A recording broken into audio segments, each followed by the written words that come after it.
El 2015 vaig ser subcampiona del món, el 2016 vaig ser subcampiona d'Espanya, el 2017 tercera del món i subcampiona d'Espanya, el 2018 campiona d'Espanya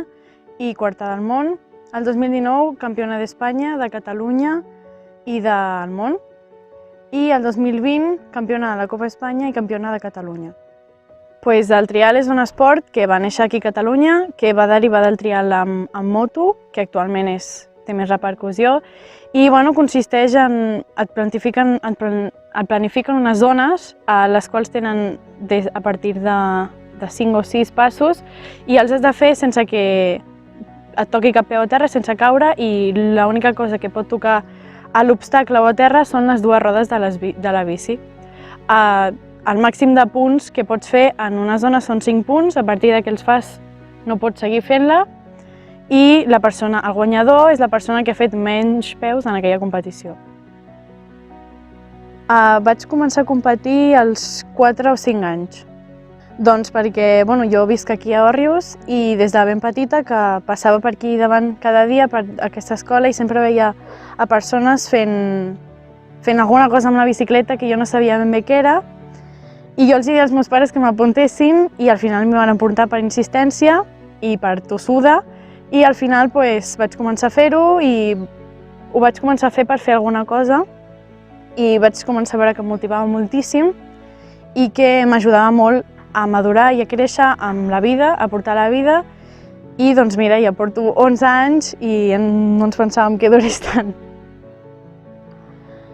El meu somni actualment seria quedar campiona del món en categoria èlit, amb la categoria absoluta, amb les noies de totes les edats, en el campionat del món professional de grans.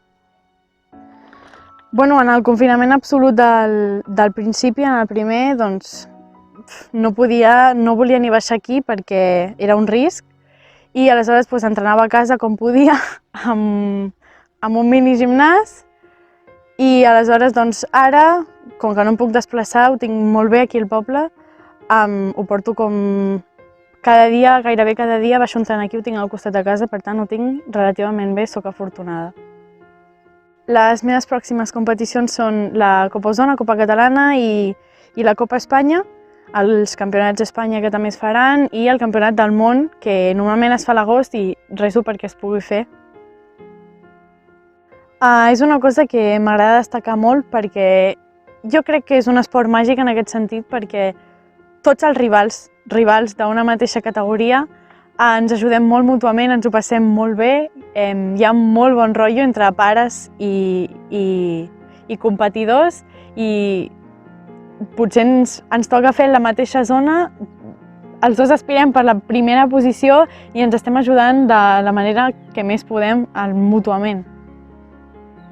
Des de l'any passat tinc la sort d'estar en un equip Comas, al qual tinc un gran suport professional a darrere, que m'ajuda molt, i també compto amb el suport de RG Automoció, que és un grup de mecànics, els quals m'estan ajudant molt a tirar endavant. És difícil en el sentit de les categories quan comences a créixer i comences a trobar-te que tots comencen a canviar, tots comencen a desenvolupar-se, i tu et veus cada cop més petita, més estancada allà, i aleshores tampoc ens podem permetre moltes categories perquè són molt poques, i aleshores tenim certs problemes perquè per organitzacions també a l'hora de competir no tenim la mateixa organització tan quadriculada com la tenen les categories masculines. A mi sí, també m'agradaria destacar molt el suport que he tingut familiar, tant el meu germà com la meva mare, com el meu pare, perquè sense ells no hagués arribat on he arribat, ni molt menys. He complert els meus somnis gràcies a ells i sempre han estat allà quan els he necessitat.